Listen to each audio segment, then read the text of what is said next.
Saludos jóvenes, esta es la primera clase de nuestro curso de matemáticas especiales. Vamos a hablar de cálculo distribucional con énfasis en la delta de Dirac. Para iniciar, vamos a hablar de unos conceptos importantes sobre teoría de funciones que ya ustedes manejan, pero que es importante señalar. Vamos a hablar de una función de tipo causal. Supongamos que usted tiene una función arbitraria y esa función vale cero desde menos infinito hasta determinado punto del eje X o del eje T, vamos a llamarlo T en este curso, y a partir de determinado punto, ella deja de valer cero para valer cualquier cosa, hasta el infinito. Si una función cumple con esto que hemos descrito en este momento, vamos a decir que es una función de tipo causal. Cuando una función es causal, es que lo que está ocurriendo es que ella empieza a valer algo distinto de cero en un punto determinado y de ese punto para atrás siempre estuvo valiendo cero. Este punto que en este caso estamos llamando A puede ser positivo o negativo. Lo que pasa es que muchos autores, cuando A es negativo, todavía dicen que esa función no es causal. O sea, puede cumplir con todo lo que hemos dicho, pero si A es negativo, si ese punto en el cual ella deja de valer cero es negativo, tampoco califica para causal. Y si A es negativo, sí calificaría para causal. Entonces, nosotros vamos a tomar como causal esta segunda manera de verlo, donde vamos a exigir que ese punto A sea positivo, sea cero o positivo, sea, como se dice, no negativo. Eso es lo que nosotros vamos a exigir para que una función sea causal, que es una exigencia adicional, no solamente el concepto de que ella valga cero hasta un punto y a partir de ese punto deje de valer cero, sino que ese punto A también sea positivo. Esto es muy típico del análisis de sistemas dinámicos, donde exigimos que ese punto en el cual la función deja de ser cero, pues sea positivo. Más que todo, ¿por qué? Porque este eje que vamos a llamar T, nuestro eje T, está asociado al tiempo. Y como el tiempo negativo no es algo que nos interesa a nosotros en ingeniería, pues entonces vamos a exigir también que ese punto A, que es relativo al tiempo, sea positivo. Eso es lo que vamos a considerar para llamar a una función que sea de tipo causal, como aquí lo tenemos. Ahora, el soporte de una función es la región donde esta función no vale cero. De hecho, en este caso que está acá, tenemos que el soporte de esta función es desde el punto A hasta infinito. Quiere decir que el soporte, vamos a eh, tenerlo acá como ejemplo, el soporte de esta función que vamos a llamar f va a ser igual al segmento que va desde A con un intervalo cerrado hasta infinito positivo, que como ustedes saben siempre es abierto. Entonces ese va a ser el soporte de una función, es el segmento en el cual esa función no vale cero, tiene un valor distinto de cero. Bueno, ustedes me dirán que aquí hay dos puntos en los cuales esto sí vale cero, que hay un punto donde vale cero y otro punto donde también vuelve a valer cero. Esos dos puntos que está allí son situaciones puntuales en las cuales nosotros no vamos a considerarlos como que es necesario excluirlos del soporte. Nosotros lo excluiríamos del soporte si hubiera un segmento definido en el cual no vale cero. Por ejemplo, si esta función, en vez de seguir para acá, ella bajara, se mantuviera en cero un momento y después volviera, bueno, este segmento sí lo excluiríamos del soporte. Entonces el soporte iría de aquí para acá y luego de aquí en adelante iría el soporte de la función. Pero por dos puntos discretos de esta función no nos va a cambiar el hecho de que el soporte de esta función, la que estaba originalmente aquí plasmada, no esta modificación que hice yo, pues va desde A hasta infinito. Eso es lo que sería el soporte de una función. Aquí lo dice, es todo aquel segmento en el cual esta no vale cero. Ahora, ¿qué pasa cuando una función es de soporte compacto? Bueno, eso quiere decir que el soporte, el concepto que acabamos de ver, es compacto. ¿Y qué quiere decir compacto? Compacto quiere decir que empieza en un punto definido y termina en un punto definido. En este caso tenemos una función arbitraria, pero que vale cero de A para atrás y vale cero de B en adelante. Aquí tenemos los puntos A y B sobre el eje T.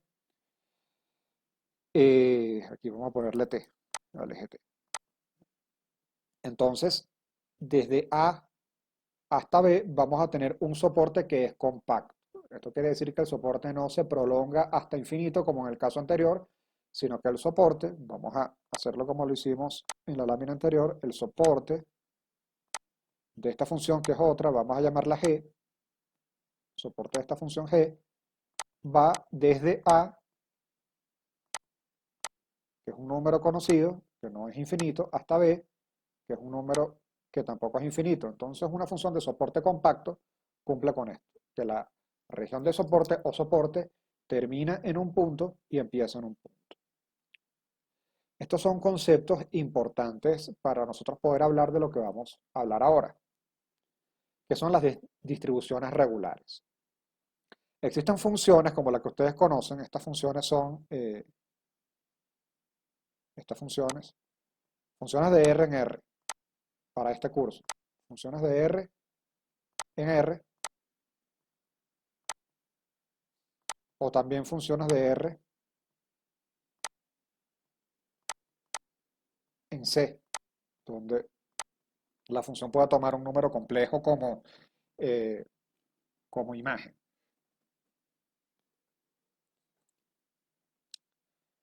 Entonces existen funciones de ese tipo que pueden calificarse de distribuciones regulares si cumplen con las siguientes condiciones.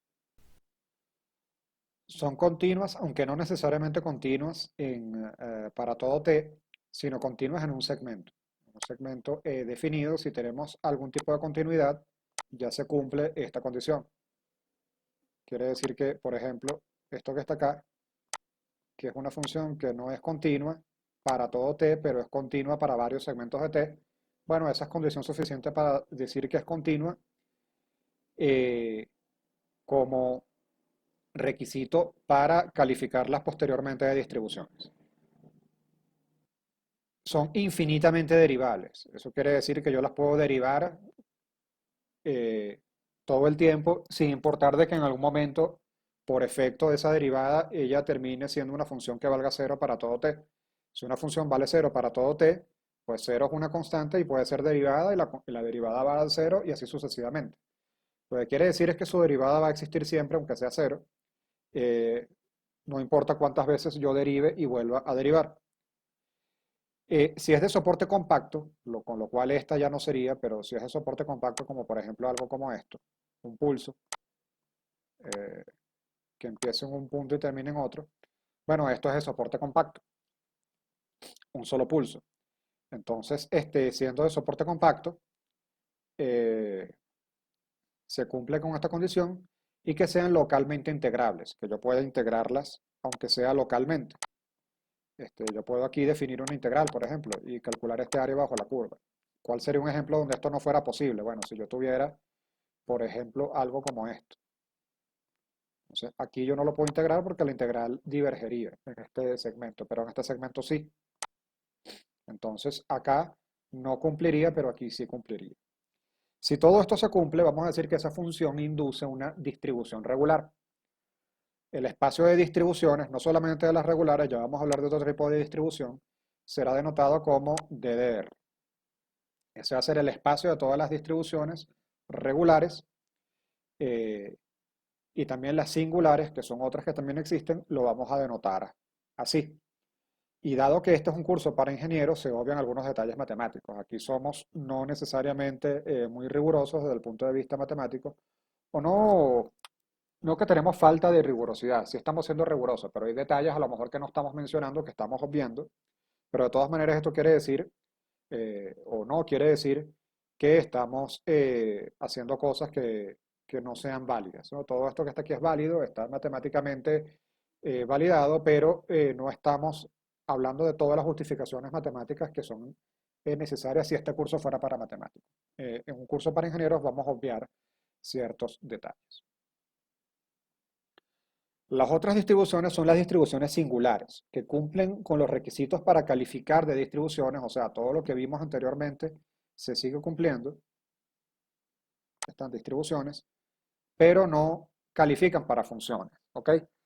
Estos son a lo mejor algo que los matemáticos llaman funcionales y no funciones, que no vamos a discutir en este curso, pero lo que sí vamos a hablar es de un solo tipo de distribución singular que vamos a ver en este curso. Hay un tipo de distribución singular que sí nos interesa, las demás no nos interesan tanto, pero la que sí nos interesa aquí como ingenieros electrónicos es la delta de Dirac.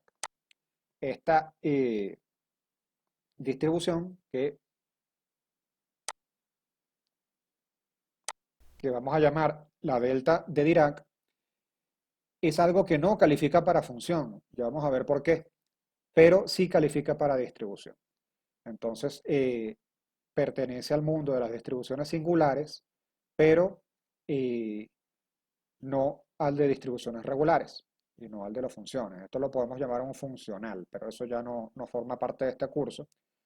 La delta de Dirac vamos a ver más adelante cómo la vamos a definir. Lo que pasa es que para definir la delta de Dirac tenemos que definir otra cosa, que es el producto interno de distribuciones. Supongamos que f y sigma son distribuciones y vamos a suponer que son regulares, las primeras que vimos, estas que cumplen con aquellas cuatro condiciones que vimos al principio. Se define el producto interno de distribuciones como esto. Esto que está acá, este par de corchetes, donde yo coloco a f y a f y a phi, creo que lo llamé de otra manera hace un momento, pero esto, me disculpan, esta es la letra griega phi, a f y a phi, eh, las vamos a someter al producto interno de distribuciones de esta forma. Las multiplicamos entre ellas y las integramos de menos infinito a infinito. Eso es lo que nosotros vamos a definir como el producto interno de distribuciones. Aquí tenemos un breve matemático, el conjunto de DR es un espacio vectorial, con lo cual el producto interno de distribuciones es un operador lineal. ¿Esto qué quiere decir? Vamos a verlo acá. Quiere decir que si yo tengo G, que también pertenece a este conjunto, bueno, quiere decir que si yo F y G la pongo a actuar sobre phi, y así es como vamos a definir, y así es como nos vamos a referir al producto interno de distribuciones, es F actuando sobre phi, como esto, bueno, F más G actuando sobre phi va a ser igual a F actuando sobre phi más G actuando sobre phi. ¿Ok? Donde phi la vamos a llamar como función de prueba. Llamar función de prueba. ¿Ok? Y también ocurre que si alfa, aquí tenemos una alfa que pertenece a los complejos, alfa puede ser cualquier número complejo, real o complejo. Recordamos que los números reales también pertenecen a los números complejos, lo que pasa es que tienen parte imaginaria cero. Pues yo lo puedo sacar del producto interno y resolverlo así. Esto es fácilmente demostrable porque, bueno, porque esto es una integral y la integral es un operador totalmente lineal. Si usted aquí en vez de colocar f de t coloca f de t más g de t, usted puede separar la integral y demás, igual que agregarle esta constante. Esto es algo que usted ya conoce del cálculo básico. Entonces, lo que estamos haciendo aquí es recordando y también llamando la atención de que este operador es lineal y eso va a ser importante. Bueno, definido el producto interno de distribuciones, vamos a pasar a ya hablar de la delta de Dirac. ¿Ok? Sea delta sub A una distribución singular denominada delta de Dirac si se cumple lo siguiente, que esa delta, actuando sobre phi, pues es esta la definición, la que acabamos de ver, y esto, por definición, da phi evaluado en A. ¿Ok? No es que tenemos que ponernos a resolver esto. Simplemente nosotros vamos a definir que la solución de esto es phi evaluado en A. Si esto es así, si yo digo esto, entonces a esto que está acá, que es la delta de Dirac, no le queda más remedio que ser un clavo infinito ubicado en un punto A del eje T, pero que tiende a infinito como imagen. ¿Ok? Simplemente este, esta línea roja que tenemos aquí va a representar gráficamente a la delta de Dirac. Fíjense, de A para atrás vale 0, de A para adelante también vale 0 y solo en justo A ella va a aproximarse al infinito. ¿Ok? Entonces, si yo defino esto así, para que esto dé fidea, pues a esto no le queda más remedio que ser esta línea roja tendiendo a infinito que tenemos acá. Porque para cualquier función phi, si yo hago esto, pues el producto, vamos a limpiar un poco aquí el tablero,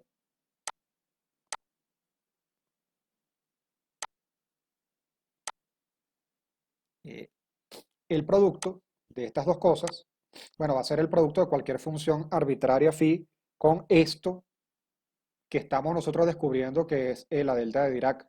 Entonces, si se multiplican, bueno, queda esto, queda solamente el punto, este punto negro sobrevivió, que es donde corta este clavo infinito con la función que estaba antes acá. Justo en este punto es donde vamos a tener coincidencia, entonces si yo multiplico la una por otra, la única que sobrevive es esto, es phi evaluado en A, y por supuesto sobrevive allí esa delta que está allí. Y si yo integro esto de menos infinito a infinito, esto no me va a dar más que phi de A. Entonces, por esta razón es que la delta de Dirac se define así. Esta es la manera matemáticamente rigurosa de definirlo. Lo que pasa es que hay una manera intuitiva de definirlo, que es la que a lo mejor nos va a servir más en el mundo de la ingeniería, que es esta. Simplemente decir, mira, la delta de Dirac con subíndice A es un clavo infinito que vale, que no tiene ningún valor más allá de esto, simplemente tiende a infinito, pero que está ubicada en el punto A del eje T. Este es el eje T, el eje horizontal. Entonces la podemos definir así de manera informal. Vale infinito en el punto A y vale cero en cualquier otro punto. Así lo podemos hacer. Habíamos dicho que esto no era una función porque no puede ser que una función valga infinito en un punto.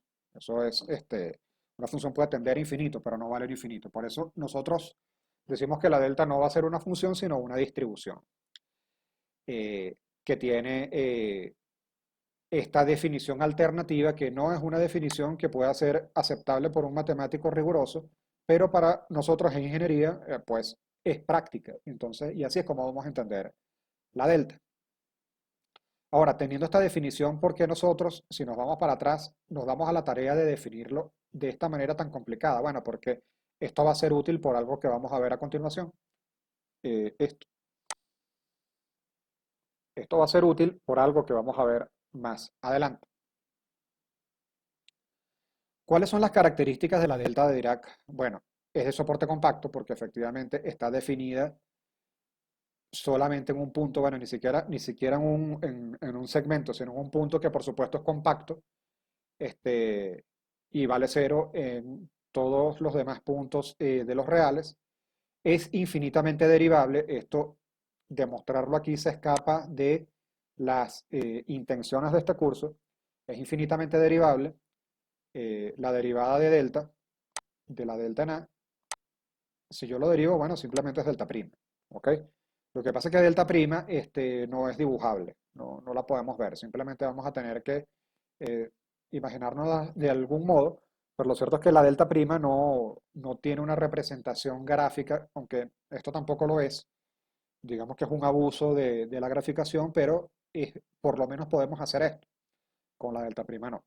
Este, y tampoco con la delta prima prima, ni con la delta prima prima prima, lo cierto es que yo puedo colocarle cuantas primas yo quiera acá, infinitas, y eso siempre va a existir. Siempre va a existir y va a seguir siendo una distribución singular eh, que nosotros vamos a llamar simplemente delta prima. Lo cierto es que es infinitamente derivable, siempre va a existir su derivada. E integra 1, ¿ok? Y esto, sabiendo esto, pues es eh,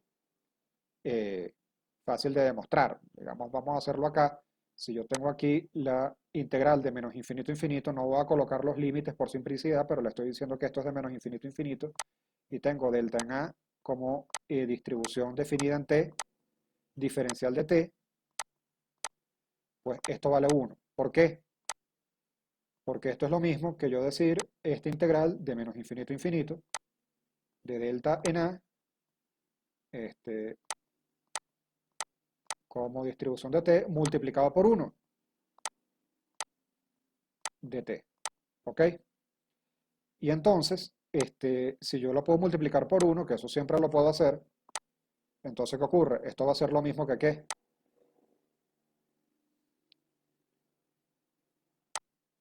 Esto va a ser lo mismo que eh, delta en A, coma 1. ¿Ok? Yo puedo acudir al conjunto, perdón, al producto interno de distribuciones. Y bueno, entonces, si esto es esto, pues esto es válido hacerlo. Entonces, ¿qué ocurre? Esto que está acá es la función de prueba, que en este caso es 1, evaluado en A. Pero 1 vale 1 para todo t, entonces esto vale 1. Así de sencillo. La integral de menos infinito a infinito de delta va a valer 1. Y eso también lo hace una distribución. Una distribución tiene esa característica.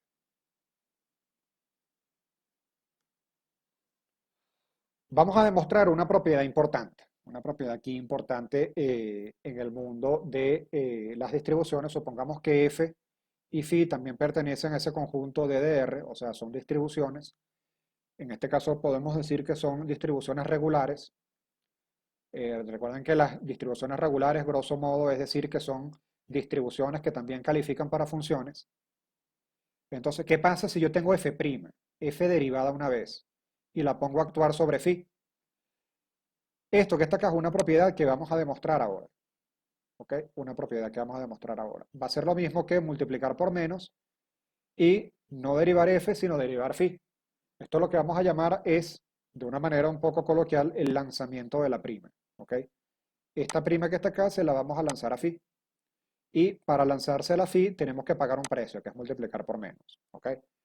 Entonces, jóvenes, eso lo vamos a demostrar ahora. ¿Cómo lo vamos a demostrar? Pues con la definición. Lo vamos a demostrar con la definición. Entonces, fíjense lo siguiente. Esta es la definición que hemos visto anteriormente. El producto de las dos distribuciones, de lado y lado de la coma, siendo multiplicadas y siendo integradas de menos infinito a infinito. Y aquí vamos a aplicar integración por partes. ¿Ok? Vamos a aplicar integración por partes. Este va a ser... La integración por partes la vamos a hacer de la siguiente manera. Recordemos que esto tiene que ser u de v, esto tiene que decir uv, y esto tiene que decir v de u. Entonces vamos a ver aquí quién es u y quién es de v. Esto que está acá va a ser de v. ¿Ok? Porque de v es lo que yo tengo que saber integrar. Entonces, si yo tengo como de v f' de t por diferencial de t, pues esto yo lo sé integrar. Si yo integro esto yo lo sé integrar. Si yo le hago la integral, esto va a ser simplemente f de t. Entonces, esto va a ser dv. Y u es lo que tengo que saber derivar, que es phi. U va a ser phi. Entonces, si u va a ser phi, aquí tenemos u, que es phi, y aquí tenemos v, que es la integral de esto que está acá, de v. ¿Ok? Tenemos aquí menos integral de menos infinito a infinito. Esto aquí también, por supuesto, va evaluado de menos infinito a infinito. Y aquí tenemos que colocar según integración por parte, aquí, ¿quién? V de U. Entonces, si U es phi, pues aquí va phi' por diferencial de t. Y aquí va simplemente V, que es este f de t, como hemos visto acá. Entonces ahí está hecha la integración por partes de esa definición de producto interno de distribución. Esto lo vamos a hacer no porque tengamos que hacerlo siempre, sino porque así vamos a demostrar eh, esta propiedad de la que hemos hablado hace un momento. Bien, una vez hecha esta integración por parte, vamos a empezar a evaluar. Vamos a evaluar acá. Y aquí lo que vamos a hacer es más o menos sencillo porque como aquí f y phi son de soporte compacto, quiere decir que si yo lo evalúo en infinito, pues tiene que dar 0, y si lo evalúo en menos infinito, tiene que dar 0 también. Si son de soporte compacto, y ya vimos la definición de qué significa una función de soporte compacto, entonces esto no le queda más remedio que ser 0 por ser de soporte compacto. Entonces nada más sobrevive esto que está acá. Y esto que está acá, lo hemos reescrito acá, con su respectivo signo menos que está acá, y esto que está acá, ¿qué es? Pues el producto interno, pero hecho ahora entre f y phi'. Entonces aquí tenemos, en notación de corchetes, ese producto interno que nos está quedando ahora luego de la integración por partes. Y todo esto explica este famoso menos que está acá. Entonces aquí ya está totalmente justificado el procedimiento de lanzamiento de la prima. Cuando usted tiene algo así, algo como esto, con f', eh, actuando sobre una función de prueba, usted le lanza la prima a la función de prueba, pero cuando usted lance la prima, usted paga ese precio con un signo menos adelante, como lo hemos demostrado en este momento. Esto que está acá es un, un procedimiento importante para demostrar, porque esa propiedad la vamos a usar para demostrar otras cosas. Esto se puede generalizar, porque si yo tuviera no f', sino f'' o f''', recordemos que las distribuciones son infinitamente derivables y yo puedo tener allí cuantas primas yo quiera. Bueno, cada vez que yo lance una prima, yo lo puedo hacer pagando el precio de colocar un menos, pero supóngase usted que yo tengo aquí dos primas, entonces lanzo una primera prima y entonces pago el precio con un menos, pero si cuando lanzo la segunda prima que vuelvo a pagar el precio con otro menos, pues ya los dos menos se cancelan entre ellos.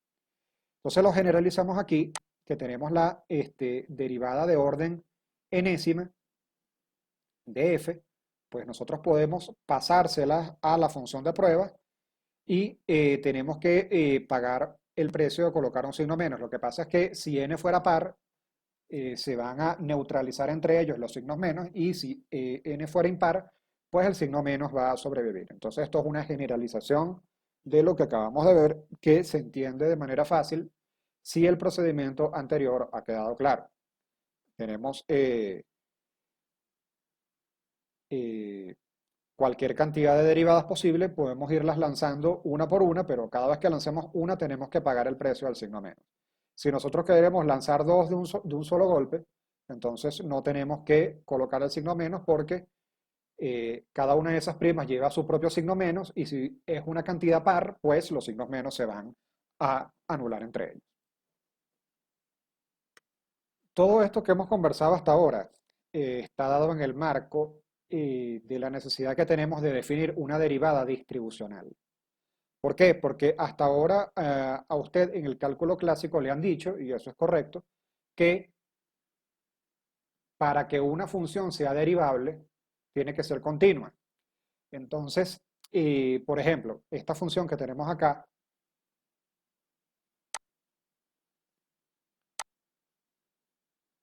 yo puedo derivarla por acá.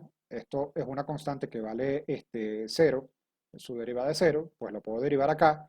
Acá también la puedo derivar, aquí vale algún valor que es constante, entonces su derivada vale 0, y entonces lo puedo derivar aquí y lo puedo derivar acá. Pero ¿qué pasa justo en el punto donde tenemos una discontinuidad? Bueno, allí nosotros tenemos que decir que la derivada no existe, que la derivada no está definida porque ese punto no hay continuidad.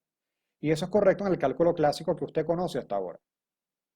Pero nosotros, como electrónicos, tenemos la necesidad de contar con alguna derivada para esta situación porque esta es una situación que se da en algunos episodios del ejercicio de la ingeniería electrónica. Entonces, borremos aquí un momento porque eso es así de cierto, dado que esto que está acá es una definición importante de una función que nosotros necesitamos en ingeniería electrónica que se llama el escalón unitario. Esto que está acá es la definición del escalón unitario. U sub A de t es por definición, pues vale 1, por eso lo llamamos unitario, para t mayor que este punto A, mayor o igual que A, y vale 0 para ese punto o esos puntos donde t vale menos que A, es menor que A. Donde este A que está acá, que la tenemos aquí como subíndice de esta notación U, pues es el sitio donde está la famosa discontinuidad. Este es el escalón unitario que nos va a modelar las discontinuidades que pudiéramos presentar en el tratamiento de señales. Bien, entonces esa imagen que tenemos allí en la parte inferior es la representación gráfica del escalón unitario. Los matemáticos llaman a esta función la función de Heaviside. Y la llaman H. Eso lo digo más que todo por si revisando algún tipo de libro ven esto como función de Heaviside y lo llaman H de t, H sub A de t. Nosotros en este curso lo vamos a llamar U sub A de t. Lo vamos a llamar U por eso de unitario. Entonces el escalón unitario es esto que tenemos allí. Ahora, nosotros en el momento vamos a tener que derivar esto. Y con el cálculo clásico, pues se nos queda corto en el hecho de que pues en A no tenemos manera de derivarlo. Tenemos allí una discontinuidad que no podemos procesar con las normas del cálculo clásico. Entonces, eso lo vamos a resolver con cálculo distribucional. Y es por eso que lo estamos viendo. Esta teoría matemática tan particular la estamos viendo simplemente por esa razón. ¿Qué pasa si yo quisiera derivar esto? Bueno, vamos a verlo acá. Acá tenemos el asunto. Vamos a usar el producto interno de distribuciones. Aquí yo tengo el escalón unitario, U sub A derivado, que está la prima, haciéndolo actuar sobre cualquier función de prueba phi, que también vive en el espacio vectorial que hemos definido de DR. También es una distribución regular. Entonces, esa derivada del escalón unitario, pues la vamos a pasar por esta propiedad que acabamos de demostrar. Esto que está acá es nuevamente el paso de la prima o el lanzamiento de la prima para que recaiga sobre la función de prueba phi y nos quede aquí el U sub A sin derivar, pero bueno, hemos pagado el precio que tenemos que pagar, que es este signo menos que está aquí. Este signo menos que está acá, bueno, tenemos que vivir con él, dado que hemos lanzado la prima, como ya lo vimos en láminas anteriores. Entonces veamos, esto que está acá, que es lo que acabamos de hacer, pues lo vamos a llevar a la definición. Entonces aquí tenemos menos, este mismo signo menos, es este mismo signo menos, integral de menos infinito a infinito del escalón unitario, subíndice A, y aquí tenemos phi prima, que es la función de prueba de este caso. ¿Ok? Ahora, ¿qué pasa? Que el escalón unitario, por definición, vale 0 de A para atrás. O sea, desde A para menos infinito vale 0. ¿Ok? Entonces, yo parto aquí mi integral. No voy a definir la integral de menos infinito a infinito, sino que la voy a partir en A. La voy a empezar en A porque de A para atrás vale 0. Y 0 por cualquier cosa es 0. ¿Ok? Entonces, yo estaría integrando 0 de A para atrás, entonces empiezo en A. Ahora, ¿qué pasa de A para adelante? De A para adelante, el escalón unitario vale 1, como ya vimos en la lámina anterior. Siéntase libre en este momento a pausar el video, ir para atrás, verlo y volver a este punto. ¿Ok? para que usted vea que efectivamente de A para atrás el escalón vale 0. De A para adelante el escalón vale 1. Entonces aquí tenemos el 1 que lo estamos eh, no colocando allí porque no es necesario. Entonces aquí nos está quedando que la integral de A hasta infinito, este signo menos sigue allí, de phi prima de t. Y esa integral la podemos resolver. Si yo quiero resolver esta integral, yo tengo que colocar aquí la primitiva de phi prima. Y la primitiva de phi prima es simplemente phi. ¿Ok? Este signo menos es este mismo signo menos que está acá. La primitiva de phi prima es phi evaluado entre A y infinito. ¿Ok? Entonces, esto, bueno, habría que evaluarlo entre infinito y A. Y aquí yo lo estoy haciendo al revés porque, bueno, yo quiero quitarme este signo menos que está acá. Ya este signo menos ya no me aparece porque aquí lo que estoy haciendo es cambiándole de signo y cambiando el orden aquí a este paso, que es pues el segundo teorema fundamental del cálculo integral que usted conoce desde cálculo integral. Esto sería phi evaluado en infinito menos phi evaluado en A, pero le estoy cambiando aquí el orden por el signo menos eh, que hemos estado arrastrando en este procedimiento. Y aquí está phi evaluado en A y phi evaluado en infinito. Fíjense una cosa, esto que está acá desde el punto de vista matemático no está bien. Yo lo que tendría que hacer aquí es resolver una integral impropia y demás, pero no lo vamos a hacer, nos vamos a permitir este abuso de notación. Esto que está allí es un abuso de notación, evaluar este phi en infinito. Si esto lo ve un matemático, seguramente se ofendería fuertemente, pero nosotros nos lo vamos a permitir más que todo por simplicidad. Lo cierto es que a pesar de ese abuso de notación, nosotros estamos acudiendo a él porque esto pues vale cero directamente. ¿Por qué? Porque phi es de soporte compacto. Entonces lo que nos va a quedar es simplemente phi evaluado en A. Esto que está acá es igual a esto que está acá, a phi evaluado en A. ¿Dónde recuerda usted haber visto esto de phi evaluado en A? Bueno, vámonos unas láminas para atrás. Aquí, en la definición, en la famosa definición de la delta de Dirac. Aquí está phi evaluado en A. Y phi evaluado en A, que está acá, pues es igual a esto. Entonces vamos a aplicar esta definición en sentido inverso. Volvamos a la lámina donde estábamos. Aquí está. Phi evaluado en A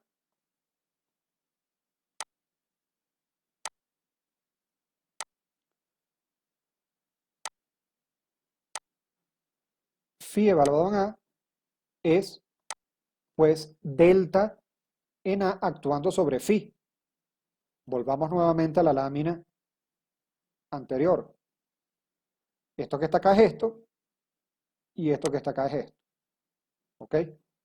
Delta en A actuando sobre phi. Entonces, ¿qué quiere decir esto? Que por transitividad matemática, si esto es igual a esto y esto es igual a esto, que a su vez es igual a esto, voy a limpiar un poco aquí la lámina porque esto es muy importante que esté claro. Voy a limpiar aquí todo esto para que se vea que esto eh, es claro. Si esto es igual a esto, pues y esto, que es esto mismo, es igual a esto, y a su vez esto es igual a esto, pues esto que está acá tiene que ser igual a esto que está acá. Transitividad. Entonces esto termina siendo igual a esto. ¿Qué quiere decir? Que esto tiene que ser igual a esto porque la función de prueba es la misma. Entonces estamos llegando a una conclusión importantísima y lo estamos demostrando con bastante rigurosidad matemática. La derivada del escalón unitario que tenemos aquí en la lámina anterior, vamos a limpiarla.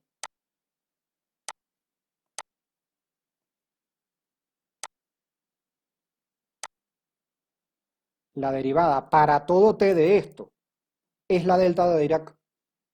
Entonces ya tenemos una distribución, por lo menos, que nos resuelve el problema que teníamos cuando teníamos que derivar esto para todo t, que antes no podíamos hacerlo para todo t porque en A tenemos una discontinuidad. Entonces, si lo queremos hacer para todo t, entonces acudimos a la delta de Dirac y su demostración es esta que está acá. La derivada del escalón unitario para todo t, porque esto lo hemos hecho para todo t, es la delta de Dirac. Y fíjense lo siguiente, que aquí hay algo interesante, que se da la mano con el cálculo clásico. Recordemos que la delta de Dirac es un clavo infinito, vamos nuevamente para la lámina correspondiente, bueno, con este es suficiente, es un clavo que vale infinito en el punto A y vale 0 para el resto de los puntos que pertenecen a ese eje T. ¿Ok? O sea, vale infinito en A y 0 para todos los demás puntos. Entonces, fíjense aquí lo siguiente. Usted suponga que usted tiene no el escalón unitario, sino que tiene esto. Supongamos que tiene esto. ¿Ok? Entonces, ¿qué ocurre? Esto que está acá sí es continuo. ¿Ok? Sí es totalmente continuo. Supongamos que esto es un punto, vamos a llamarlo A también, y supongamos que esto es un punto B. Entonces, si ustedes en el cálculo clásico le dicen, señor, derive esto, pues usted dice, bueno, de aquí para acá la derivada es 0, de B para adelante la derivada es 0, pero entre A y B hay una derivada que es la pendiente de esta recta. Suponga usted que esto es una recta, esto no se ve como una recta, pero suponga usted que es una recta. Entonces usted le saca la pendiente a esta recta y esa es la derivada entre A y B.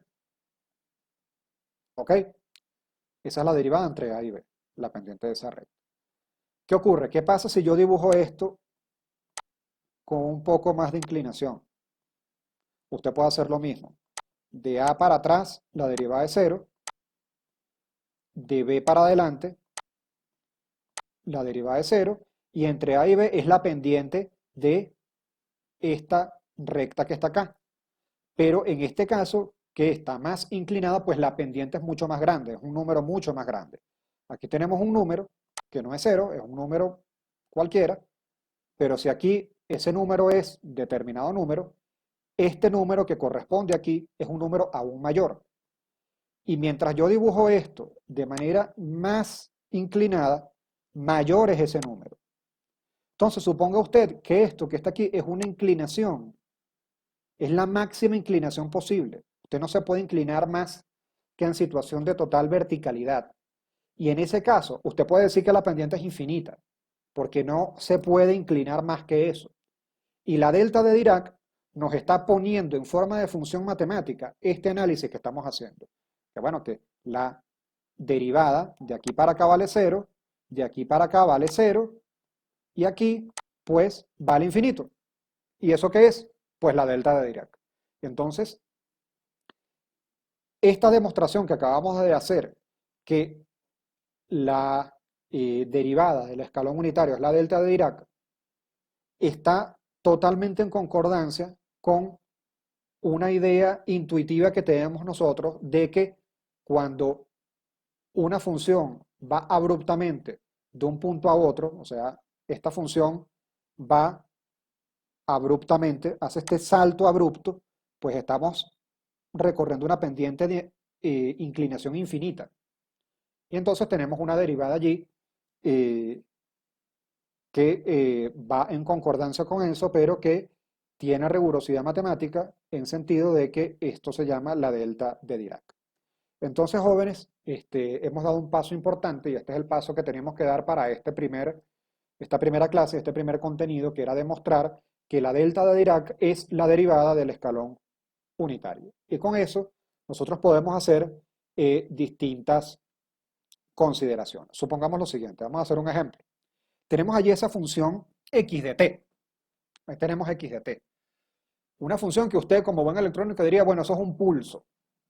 Eso que está allí es un pulso, que va de 2 a 5 y es de amplitud 1.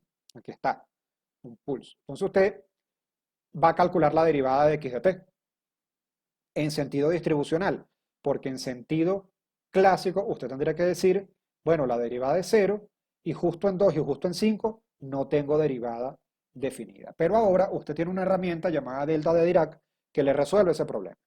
¿Cómo lo vamos a hacer? Fíjese lo siguiente. Esto que está acá, bueno, una función como esta no hemos visto, pero fíjense lo siguiente. Suponga usted que yo dibujo acá el escalón unitario con subíndice 2.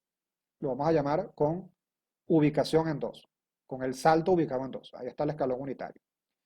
Y yo le resto el escalón unitario ubicado en 5, con el salto en 5. Si yo le resto esto, si yo de aquí para acá le resto 1 menos 1, pues me da el 0 que yo estoy viendo acá. Aquí yo hago 0 menos 0, 0, 1 menos 0, 1, en este segmento, y 1 menos 1, 0. Y entonces nos queda lo que tenemos allí. Nos queda esta imagen. ¿Ok? Entonces fíjense aquí lo siguiente. He representado x de t como una, vamos a llamarlo así, combinación lineal de escalones unitarios. Uno ubicado en 2 y otro ubicado en 5. Cuando digo ubicado me refiero a la ubicación del salto del escalón. Entonces, ¿cómo derivo yo esto? Bueno, simplemente de esta manera. La derivada de u en 2 es delta en 2 y la derivada de u en 5 pues es delta en 5 y no hay más preocupación que esto. Ya tenemos allí la derivada de x de t. Ya sabemos derivar esta función que en el cálculo clásico pues no tendría derivada. Y de hecho yo no tengo que dar mayores explicaciones, simplemente la derivada es esta y ya. Esta es la derivada.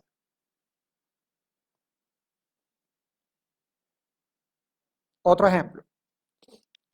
Otro ejemplo acá pues es este, que es un poco más elaborado. Allí tenemos una sucesión de pulsos y allí tenemos distintas discontinuidades. ¿Ok? Fíjense, aquí tenemos una manera de representarlos. Lo tenemos aquí en la parte superior. Tenemos, bueno, esto viene siendo 3 desde el infinito. Desde el infinito viene siendo 3. Entonces, bueno, esto es un 3 eh, solo, un número 3 simplemente. Y entonces, lo que pasa es que aquí yo le sumo justo en menos 2, pues le sumo 2 veces el escalón unitario para que llegue de 3 a 5. O sea, le sumo 2 veces el escalón unitario. Entonces aquí yo tengo 2 veces el escalón unitario con discontinuidad en 2. Lo que pasa es que aquí yo tengo que neutralizar eso. Entonces yo le voy a restar 2 veces el escalón unitario ubicado en 3 para que esto vuelva al 3 que estaba antes. Y aquí nuevamente yo le voy a restar para que esto vaya de 3 a 2 un escalón unitario para que haga 3 menos 1, 2, ubicado donde en 4.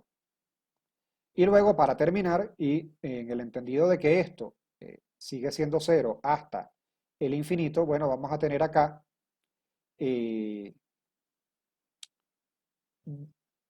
acá en 6 que colocar un escalón con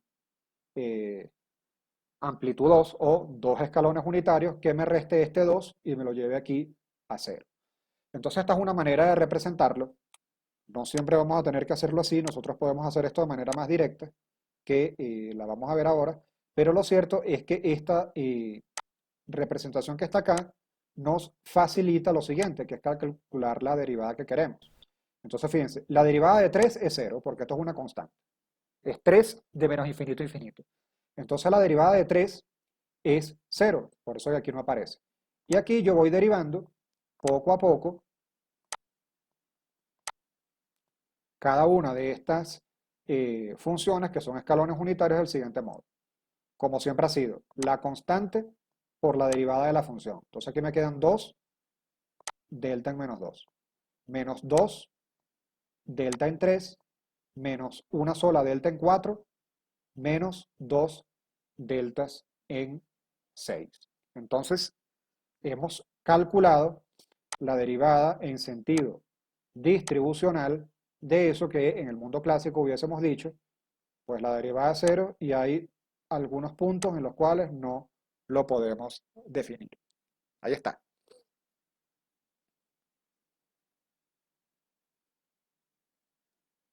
Vamos a establecer una regla general, ¿ok? Que es bastante práctica a la hora de escribir directamente las derivadas. Vamos a lo siguiente. La derivada generalizada va a ser igual a la derivada clásica más las deltas producto de discontinuidades. ¿Qué quiere decir? Que donde usted vea una discontinuidad, usted sabe que eso produce una delta. Y esa delta, pues las vamos a escribir con ciertas normas que vamos a tener acá. Fíjense, aquí tenemos otro ejemplo muy parecido al anterior, pero que lo vamos a hacer de manera directa.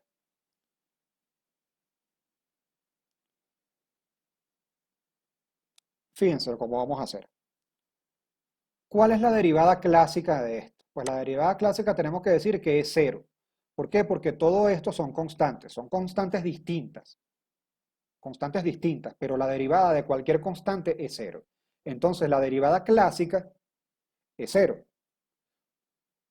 Entonces a ese cero yo le tengo que sumar el producto, a ese cero yo le tengo que sumar las deltas productos de discontinuidades. Entonces veamos lo siguiente. Fíjense, aquí está la derivada. Fíjense lo que vamos a hacer. Venimos por aquí en este punto que desde menos infinito vale 4, este segmento aquí. Entonces, ¿qué vamos a hacer? Aquí vamos a tener una caída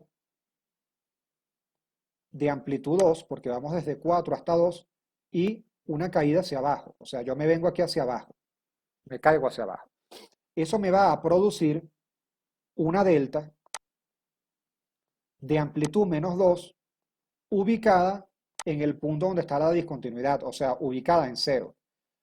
Una cosa que no hemos hablado es que cuando la delta tiene como subíndice 0, se puede obviar el subíndice. Entonces, cuando la delta no tiene subíndice, vamos a decir que la delta está ubicada en 0. Lo mismo con el escalón unitario. Si el escalón unitario tiene su discontinuidad en 0, nosotros vamos a decir que, bueno, vamos a representar esto solamente con la U. Y cuando obviamos el subíndice, quiere decir que pues está ubicado en 0. Otra cosa que podemos hacer es obviar el argumento, obviar el entre paréntesis t. Como nosotros estamos trabajando solamente con una variable, pues esto lo podemos obviar. Por eso aquí vamos a limpiar para que se vea. Vamos a escribirlo de este modo. Una delta de amplitud menos 2 porque el salto es hacia abajo, ubicada en 0, como tenemos allí con el subíndice obviado. Seguimos por acá. Entonces por aquí nos vamos moviendo. Nos vamos moviendo, nos vamos moviendo. Y aquí nos caemos nuevamente para abajo, pero vamos desde 2 hasta menos 2. Con lo cual tendríamos una delta negativa, porque el salto es para abajo, de amplitud 4, ubicada en 4, que es el punto donde está la discontinuidad. ¿Ok? Si seguimos para acá, nos vamos a encontrar un salto para arriba. Estamos saltando para arriba. Y estamos saltando desde menos 2 hasta 5, con lo cual tenemos una amplitud del salto de 7. ¿Ok? Entonces tenemos una 7 con delta positiva porque el salto es para arriba, delta ubicada en 5.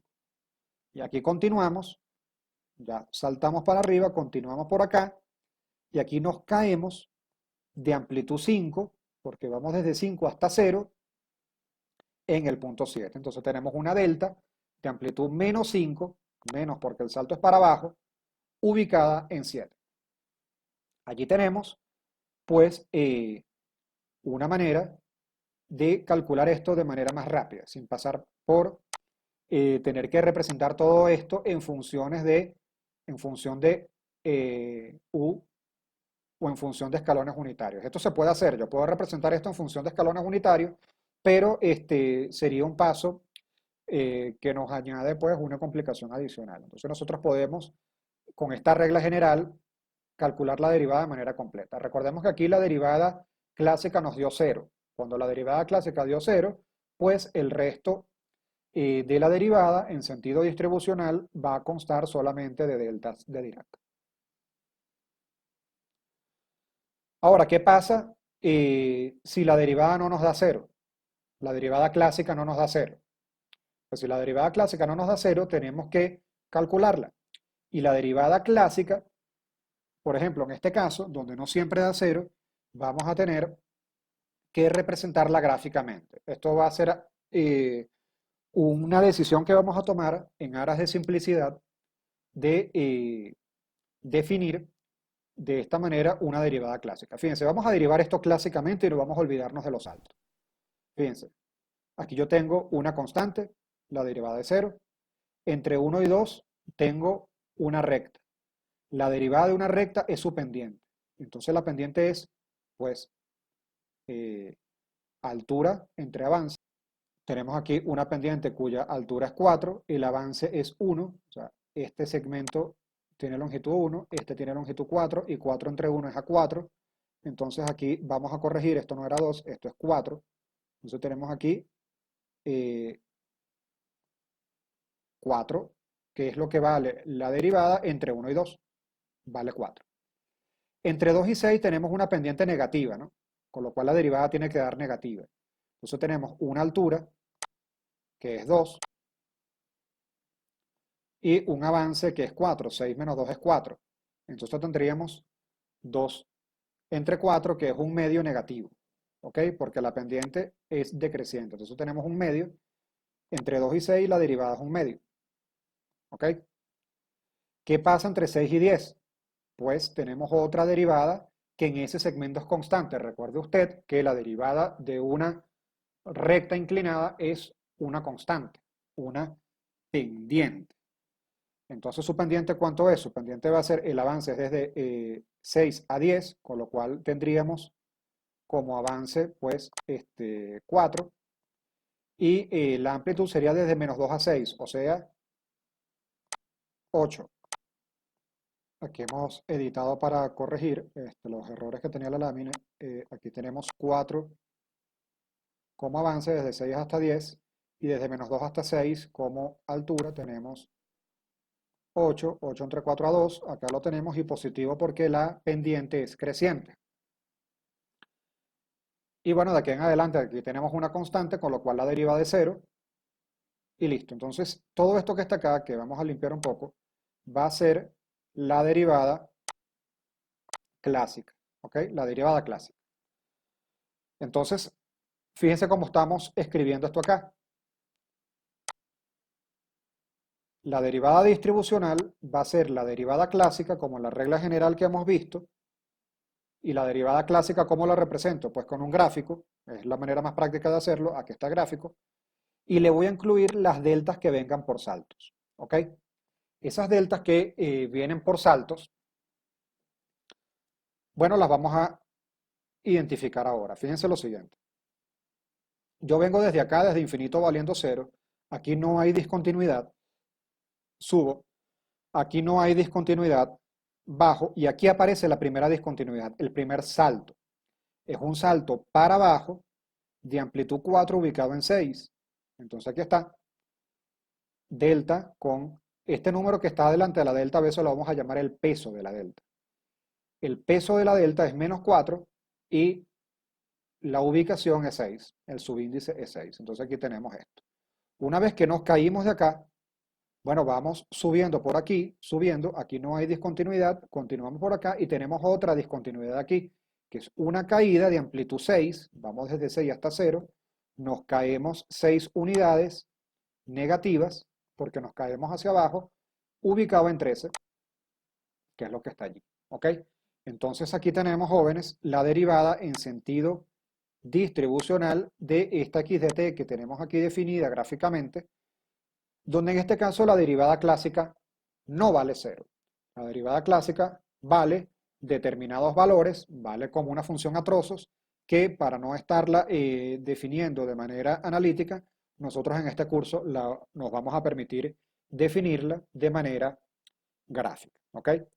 Entonces, jóvenes, esto es todo lo que tenemos programado para hoy, para esta primera clase asincrónica del curso. La idea es que usted visualice este video, lo vuelva a ver nuevamente. La idea es que usted actúe durante este video como si estuviera en clase. Y la idea es que usted también, estos ejercicios de ejemplo que hemos hecho aquí, hágalos usted también en su cuaderno, en sus papeles. Y junto con este video también se les está enviando un ejercicio o un par de ejercicios de este tipo para que usted lo haga una vez haya visto este video y lo discutamos la clase sincrónica que vamos a tener posteriormente. Entonces, jóvenes, esto ha sido todo por este video. Por favor, estén atentos a canales regulares para próximos anuncios. Muchas gracias.